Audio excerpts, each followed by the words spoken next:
Welcome to the Fourth Turning Report. My name is Sasha Stone. Every fourth turning, at least since the founding of America, has been defined by a great war: the Revolutionary War, the Civil War, and World War II. When I began this Substack a few years back, the world war we might be fighting would be Iran, Russia, and China against the United States and its allies, including Israel. It made sense then, not so much now. That was before Putin invaded Ukraine, before October 11th, before the United States government pursued Trump like he was a war criminal, before his attempted assassination and his second win. Steve Bannon says we're already fighting World War III. We are farther down the pike in a kinetic part of a third world war than how World War II started. If you go back from September 1939, the invasion, the start of the European War, not the Asian, but if you start with the invasion of Poland by the Germans, and you go to June of 1941, the invasion of Russia by the Wehrmacht, and you look at that time, which really they called the phony war.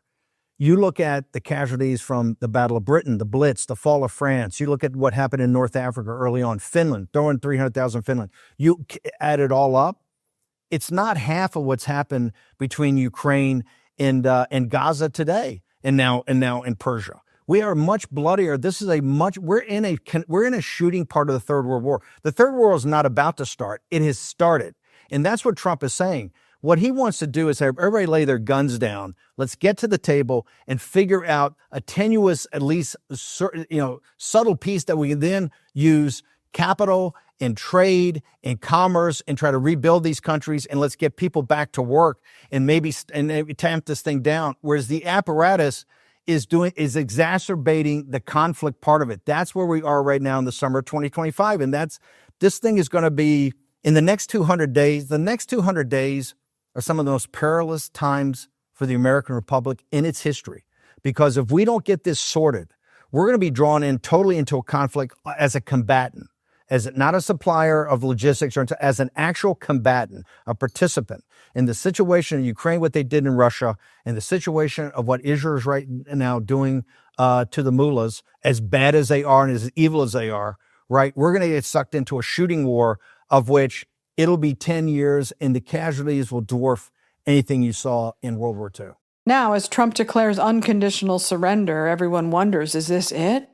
Is this our great war? Podcast listeners, 2 tweets by Trump: unconditional surrender, and we know exactly where the so-called supreme leader is hiding. He is an easy target, but is safe there. We're not going to take him out, at least not for now. But we don't want missiles shot at civilians or American soldiers. Our patience is wearing thin. Thank you for your attention in this matter. Iran doesn't appear to have an ally in Russia or China at the moment. Trump just met with his security advisors and will address the nation later this afternoon. It does feel a little like the post-9/11 drumbeat for war, and we're all still a little wary and fearful that it might turn into regime change rather than a negotiated peace. We will know what their plans are soon enough. The neocons like Lindsey Graham are prepared to go all the way. Now is South Carolina Senator Lindsey Graham. Senator, you were praising the president for his patience and seeking peace and going back to the table and back to the table. Yeah. You can't say that he didn't try to give them an opportunity, knowing what the eventual outcome was going to be. And, he said, I told them it's a shame, it's a waste of human life. They can't have a nuclear weapon. And everyone should immediately evacuate Tehran. How do you interpret that, sir? Well, I take President at his word. He gave Iran 60 days to do a deal. On the 61st day, we are where we are. There's 2 ways to stop Iran from having a nuclear weapon. One is diplomacy, the other is force. I think the headline tonight is we're moving into the land of force. I think Iran has allowed themselves to be fooled into thinking they could manipulate Trump. Same old tactics with the wrong guy when it comes to Trump. To all those who voted for President Trump and got him in office, God bless you. He's the right guy at the right time. These are dangerous times. Why do we say no nuclear weapon for Iran? They're a religious theocracy. They're built around an extreme version of Islam. They want to destroy Saudi Arabia and the Sunni branch of Islam. They want to kill all the Jews in Israel and come after us. That's what their whole country is built upon, a theocratic view that there's nobody else in the world but them when it comes to worshiping God. If they had a nuclear weapon, they would use it. Israel believes that. I believe that. So here's the task at hand. Be all in, President Trump, in helping Israel eliminate the nuclear threat. If we need to provide bombs to Israel, provide bombs. If we need to fly planes with Israel, do joint operations. But here's the bigger question. Wouldn't the world be better off if the Ayatollahs went away and replaced by something better? Wouldn't Iran be better off? Tom Cotton is coming on. He made a great observation. The endless war is Iran. Since 1979, they've been attacking the entire region, chanting death to America, death to Israel since their very founding. It's time to close the chapter on the Iranian Ayatollah and his henchmen. Let's close that chapter soon and start a new chapter in the Mideast, one of tolerance, hope, and peace. Earlier today, Tammy Bruce spoke to the press from the State Department. Thank you again for being here. For generations, the Middle East has been dealing with the world's largest state sponsor of terrorism, with the attack on Israel on October 7th by Hamas, reminding us of what's at stake. Due to the wisdom of the American people, President Trump's election to a second term has offered the world a chance to see an American leader committed to solving many of the world's existential threats with determination. Now, as the conflict between Israel and Iran continues, President Trump has also been clear that Iran cannot have a nuclear weapon. Secretary of State Marco Rubio has also stated that fact as he has traveled the world working to implement President Trump's vision of peace and security. That statement has also been uttered from this podium many times. The fact that Iran cannot have a nuclear weapon is clear. As the White House reminds us, since taking office, President Trump has clearly stated no fewer than a dozen times that Iran cannot be allowed to have a nuclear weapon, for anyone who's unclear on that fact. She mentions that Trump made the same warning that Iran can never have a nuke over 40 times going back to 2011. Here is that video. Our president will start a war with Iran because he has absolutely no ability to negotiate. He's weak and he's ineffective. We have a real problem in the White House. So I believe that he will attack Iran sometime prior to the election because he thinks that's the only way he can get elected. Isn't it pathetic? And when you see that dealing with Iran has been one of the main conflicts between Trump and Barack Obama, it's easier to see how it started and how it's going. Israeli Prime Minister Benjamin Netanyahu and President Obama went head-to-head, in a manner of speaking, on the Iran nuclear deal.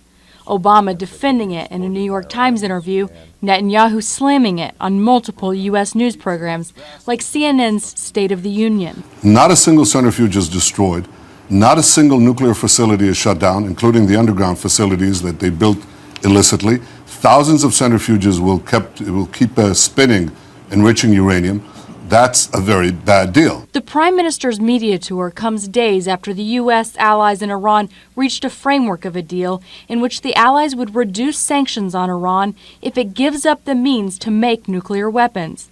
Netanyahu added, those lightened sanctions will lead to a strengthened economy for Iran. And that's going to have billions and billions of dollars flow into the Iranian coffers, not for schools or hospitals or roads, but to pump up Iran's terror machine throughout the world and its military machine that is now engaged in conquest throughout the Middle East. In an Oval Office interview with New York Times op-ed columnist Thomas Friedman, President Obama said Israelis have every right to be concerned. This is a regime that at the highest levels has expressed the desire to destroy Israel.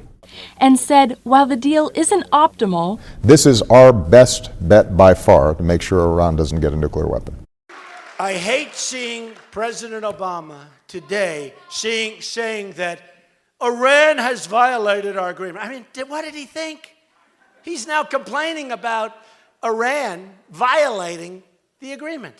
What the hell did he think? He's like a baby. He's like a baby. Now, can you imagine? I mean, the agreement's 2 seconds old. The ink isn't even dry. And today I hear Obama is very unhappy with Iran because he feels that they haven't lived up to the spirit of the agreement. What the hell did he think was going to happen? They defaulted on day one. I mean, they were doing things on day one, and everyone was telling him, he said, that can't be possible. That's the way life works. These are vicious people. But the saddest part of that deal is so much of this money is already gone. Just gone. $150 billion right out the tubes. And what do we get? We got nothing. We got nothing. They got the money, and the prisoners should have been released years ago before we started negotiating. Years ago. We got nothing. We will see what happens with Iran. We're very unhappy with Iran. They have not treated us with the kind of respect that they should be treating. They should have thanked Barack Obama for making that deal. They were gone. They were economically gone. He infused $100 to $150 billion into their economy. He gave them $1.7 billion in cash. And they should be, thank you, President Obama. They didn't say that. The Iran deal is defective at its core. The United States will withdraw from the Iran nuclear deal. There is breaking news now on Fox News Channel. Former President Barack Obama is now reacting to President Trump's decision to pull the United States out of the historic nuclear deal with Iran. Of course, this deal offered no provisions for pulling out. So it's unclear exactly what the wording should be, but I can tell you this is a 3-page statement with many bullet points, 5 different parts of this, and it concludes in the following way. There are few issues more important to the security of the United States than the potential spread of nuclear weapons or the potential for even more destructive war in the Middle East. That's why the United States negotiated the Joint Comprehensive Plan of Action, JCPOA, in the first place. Joining me right now to talk more about all of that is Oklahoma Senator James Lankford. Senator, good to see you. Thanks so much for joining us. Good to see you. Good to see you. Glad to be with you. So I want to ask you about the Iran deal and the implications, but first let me get your reaction to President Trump's predecessor, President Obama, slamming his decision on the Iran nuclear deal. You know, I can understand that. President Obama was worried about losing his legacy in this agreement, in this change. I don't think this is a loss of legacy for him in that sense. He was able to hold Iran back for a couple of years. But quite frankly, the deal was bad from the beginning. And many of us, myself included, said for a very long time, President Obama can make an executive deal with them, but it doesn't really hold the force of all of America until it actually comes through Congress. But he was afraid to bring this deal to Congress because he knew it wouldn't pass through Congress. This is a video released by Hamas of its attack on Israel on October 7th. While Hamas calls the drone a Shahab, it is in fact a copycat of an Iranian loitering drone known as Ababil 2. Now, there's nothing surprising about that. Most of the weapons used by Hamas and Islamic Jihad on October 7th, and most of the weapons they have used for years, were designed or built in Iran. Trump's administration is not the Bush administration. But if the 2008 Wall Street meltdown was the crisis that sparked the fourth turning, and the mission is, as Steve Bannon says, to dismantle the deep state that took us to $700 billion bailout, then a big war in the Middle East would fracture the MAGA coalition. For his part, Benjamin Netanyahu says he believes Iran threatens America too, and indeed they have been trying to assassinate President Trump. If there is a graceful way to end the threat without getting into war, that's the path Trump will want to take. A MAGA divided cannot stand. MAGA is split over whether or not to aid Israel in its fight against Iran. Tucker Carlson, Alex Jones, and Marjorie Taylor Greene are locking arms with Dave Smith and Glenn Greenwald to push back against any involvement. Breitbart reports that members of the squad have now joined Thomas Massie to limit Trump's power on Iran. Podcast listeners, a tweet by Thomas Massie: "This is not our war, but if it were, Congress must decide such matters according to our Constitution. I'm introducing a bipartisan war powers resolution tomorrow to prohibit our involvement. I invite all members of Congress to co-sponsor this resolution, June 16, 2025. From Breitbart, quote, "While he remains the sole Republican backing such legislative effort, several top Democrats from the far left of the Democratic Party, including squad members Rep. Alexandria Ocasio-Cortez, Rashida Tlaib, and Ilhan Omar, have indicated they are signing on to the Massey proposal. Alex Jones is opposed to any help or aid in Israel's war, writing, "This image accurately portrays Netanyahu bloodthirsty neocons carrying the Trump administration and the rest of the planet to hell. And a picture of a woman being carried off by skeletons."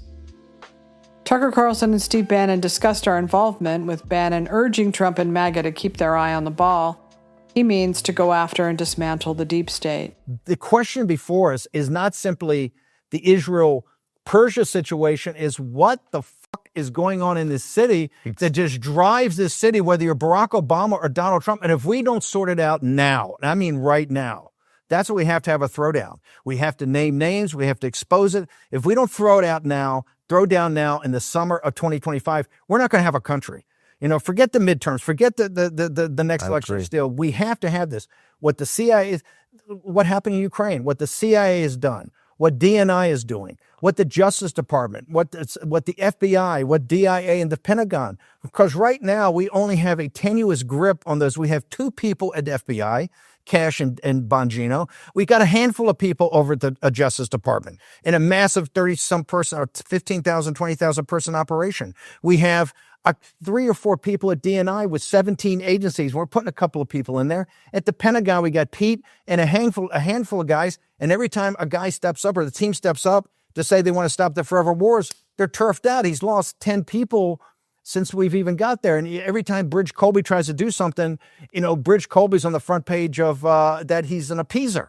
So my point is that now we're getting down to it.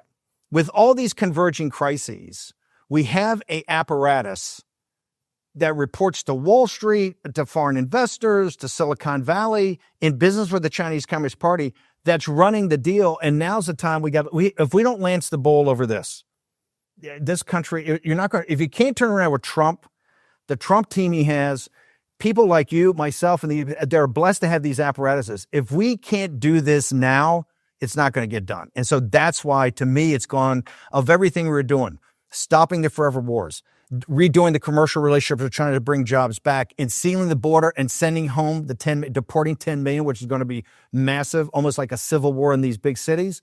Of all of those, and I've always said the deportation is the most, to get our sovereignty back, the war we have to have now, the throwdown we have to have now is with the deep state. And we can't, I think we've looked away too often. We just kind of kicking the can down the road. And if we can't do it now with Trump, it's not going to get done. Raheem Kassam sums up the internal conflict well. How should Americans looking at this, and Trump supporters looking at this, read all of the things that they're seeing right now? Yeah, look, I would be lying to you if I said that I felt totally secure enough in President Trump's sort of peacenik creds that I didn't think there was any chance of this escalating further. The problem is this is still Washington, D.C. at the end of the day. And while the swamp has been somewhat neutered, it has not been completely drained. And that is, a generational task. I think most people recognize at this point. You have to know that there are really, really awful voices in the president's ear trying to push for full blown war. Right? I'm not talking about just a couple of B2s at this point. I mean, we're talking boots on the ground, regime change, democracy building, all of that stuff. And I say especially to the generation after us, Jack. I hear from people all the time. Young people all the time about how they look up to you and how they followed you for so long. And I have to tell your audience, especially of a younger age, this. Jack, you and I lived through those forever wars, and they just ended, about last year, in fact, or the year before, and with a terrible whimper at the organization of Joe Biden. There is nothing worse you could do for the next 20 years of your life than support this drumbeat for war. Nothing could derail the world more, nothing could derail your futures more than letting malign actors drive you into another foreign incursion. And so, Jack, ICE raids paused, then unpaused. The Iran conflict is not the only dividing issue in MAGA. There is also a split between those who want to support farms and hotels with their large immigrant staff many of whom are undocumented and have worked for the companies for decades. We can't take farmers and take all their people and send them back because they don't have maybe what they're supposed to have. Thursday's announcement comes just 2 weeks after an ICE raid at Buena Forqueta in South Park, where armed federal agents stormed the restaurant and arrested 4 workers. Now raids are paused not just in agricultural and food service, but also in leisure and hospitality, including hotels. Well, about 70% of the workers are Mexican immigrants, so absolutely they're terrified. Bridget Browning is the president of Unite Here Local 30, representing more than 6,000 hotel and food industry workers. ICE went to one of our hotels, but as far as I know, they did not detain anybody there. One thing that I heard from Trump today that I thought was very promising. He wants to make an executive order where people that are here for a long time, that have been working on farms, that are undocumented, that they won't be targeted and that they'll be exempt from all this stuff. If you got here and you've integrated into our society, yeah, maybe you shouldn't have snuck in, but you did it and you're not breaking any laws. You're a hardworking person. Those people need a path to citizenship, man. Because if you don't, then they're just preyed upon. Versus the opposing side who insists Trump must not back off even an inch when it comes to mass deportations. Trump listened to them and retreated from his original plan to offer potential middle ground. The Trump administration is reportedly reversing a previous order to halt ICE raids on farms and at hotels. Just last week, we told you about a pause on those sectors because some business owners were concerned they would lose too many workers. But now the Washington Post is reporting agents have been told to continue those raids. Federal agents arrest NYC comptroller and mayoral candidate Brad Lander at immigration court. According to the left, Lander was arrested for asking to see a warrant. But the truth is he was arrested for assault, per a Fox report. Quote, New York City comptroller Brad Lander was arrested by Department of Homeland Security DHS agents on Tuesday after allegedly assaulting a federal officer. The article quoted a DHS spokesperson, quote, our heroic law enforcement officers face a 413% increase in assaults against them. It is wrong that police seek higher office to undermine law enforcement safety to get a viral moment. No one is above the law, and if you lay a hand on a law enforcement officer, you will face consequences. Letitia James said, quote, this is profoundly unacceptable. Arresting comptroller Lander for the simple act of standing up for immigrants and their civil rights is a shocking abuse of power. No one should face fear and intimidation in a courthouse, and this is a grotesque escalation of tensions. The administration's rampant targeting of New Yorkers only makes our communities less safe, end quote. The Democrats had 4 years of the Biden administration to do something about the border. They didn't. Instead, they encouraged millions to flood in, many of them unvetted. Yet because the migrants represent an oppressed group, the Democrats can't turn away. They are choosing this as one of their base issues because it feeds their ongoing delusion that they're living under a fascist dictator. No Kings versus Army's 250th anniversary. The coverage of the No Kings protest was amplified to look like a grassroots movement, when it was a well-funded, populated by the same people who had protested in the hands-off event not long before, and reached roughly the same number of participants, around 5 million. This will be their playbook for the next 5 years. The legacy media muted the coverage of the Army's parade, and if they covered it at all, they covered it as militaristic, fascist-like, and compared it to North Korea. Here is a balanced report by Mark Halperin, Sean Spicer, and Dan Turrentine on Two-Way. Every news organization, part of the dominant media, should look at the way they covered the parade. It's just disgusting. I mean, I know how much they hate Donald Trump. I know that Donald Trump did some things in terms of spending the money and whatever, but he gave a very dignified-ish 7-minute speech. It was about celebrating the military, and a few people in the press, a few columnists on the left said, okay, it wasn't so bad. But Sean, what does the coverage of the parade mean for the future? I'm looking for an item real quick. So look, the reason I think it's important is that the Army and the Navy were founded before the country, right? So my point is that this year we will careen into the 250th anniversary of the country. How do they handle that?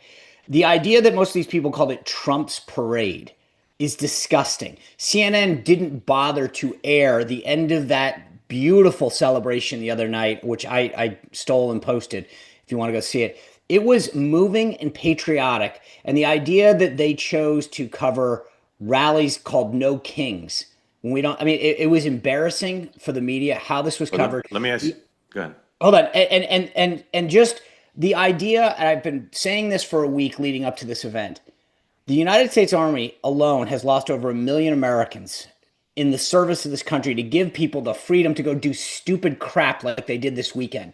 And the idea that for one day, which also happened to be Flag Day, that you can't just stop and recognize that service is pathetic. And I've put up with a lot of stuff to flag burning and things over the years and said this is, but at some point, if you don't want to be in this country, then leave, get out. But there are people that have fought and died for the freedom to give us the ability to have this platform to allow you to protest.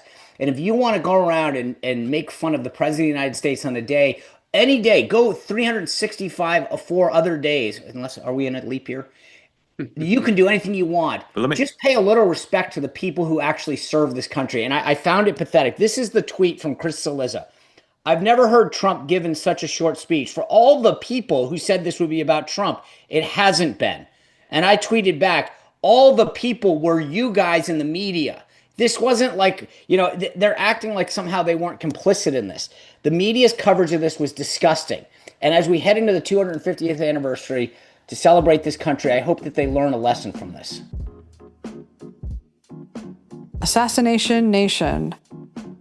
The Democrats will not let the crisis of the recent shootings of Democratic lawmakers in Minnesota go to waste, and are currently calling the shooter the MAGA assassin. Podcast listeners, a tweet by Camry Diaz. They caught the MAGA assassin from Minnesota. On the list of targets were 45 Democrats, quote, including dozens of Minnesota lawmakers and members of Congress such as Rep. Angie Craig, Rep. Ilhan Omar, and Senator Tina Smith. It also included members of Planned Parenthood, philanthropist Mackenzie Scott, who has donated hundreds of millions of dollars to the organization, and several healthcare centers across the Midwest, according to Fox 9. As usual, the reaction to the shootings, horrific and tragic though they are, is far less than we saw for the assassination of the healthcare CEO Brian Thompson by Luigi Mangione, who has turned into a martyr and a hero by the left. Both assassination attempts against President Trump were not treated the same way by the legacy media, and coverage was muted. Again, we turn to Two-Way to hear balanced coverage. Okay, we could talk about the political assassinations in Minnesota for the full hour. As I said earlier, the guy's got a court appearance today. There's all sorts of implications about this. Elected officials, state, federal, local, are all understandably up in arms.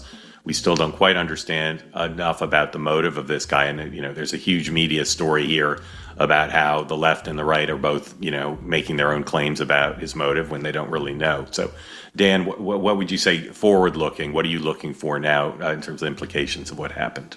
Violence is bipartisan. And, whether it was Gabby Giffords years ago or this or the attempts on Donald Trump and others. And I think what you're seeing is this, there was a story over the weekend about how much money the judiciary is asking for protection, for security, for judges at almost all levels. Members of the House increasingly don't want their schedules made public. When I was on the Hill back in the middle of the 2010s, it was basically decided to lock the doors of offices in the congressional office buildings used to be open, right? The people's house, people could come in, guests could walk in, you had to go through security. But office doors were open and you were greeted when you walked in. The decision was then made to close them. The decision was then made to lock them. It's a sad commentary on where things are going. And I think, I don't know the solution. This obviously would all cost money, but it's sad that Republicans and Democrats fear for their lives and that of their families these days. Sean. Yeah, 3 points. One, first, 4 now, because number one, I'll associate myself with Dan. I think that it's ridiculous where we are. 2 is, I would say, I found the media coverage rather despicable. You framed it correctly, Mark. There is unclear what the motives are. There's evidence on both sides. There are some speculating that it was purely about abortion. There was a note confirmed by law enforcement that he said no kings in his car. He was appointed by Tim Walz. And for the media to entirely focus this and frame it as a anti-abortion activist, which is what NBC and Politico and everybody have done, is just 100% false. We don't know the motive. If anything, it's definitely, with the evidence, the Minnesota law enforcement over the weekend asked people not to go to the No Kings rally purely because they had found evidence in his car where he was expressing sympathy with that side. So I found the media coverage of this absolutely disgusting. 3 is, remember when we talked about Padilla on Friday, there are people, you can't assume that someone's just because you might recognize them, or like, this is the world that we all live in now. Yep. And I've dealt with it personally, where you can't just go, oh, well, you had to have known that person couldn't have been a threat. When somebody comes at you, and in this case, the individual is dressed as a law enforcement individual, or somebody who, like Senator Padilla, walked into an event the other day, went after the secretary, started chanting. No one has to, it shouldn't take somebody to guess whether your motives, like the immediate instinct is to protect. And I think that Democrats in particular over the past couple of years have made it very clear. Maxine Waters telling people to surround Trump officials, make them uncomfortable. Chuck Schumer saying, we're going to come after you, Gorsuch, we're going to get you. This language from the left inciting violence has got to stop. Yeah, as well as language from the right. Exactly. Thank you very much. It's bipartisan. If you think we're living through crazy times, you would be right. Every fourth turning feels transformational in good and bad ways. Change is all around us. These are just a few of the pressure points we're currently hitting as a country. Let me know if you like this format. Until next time. You can find more of my writing at sashastone.substack.com.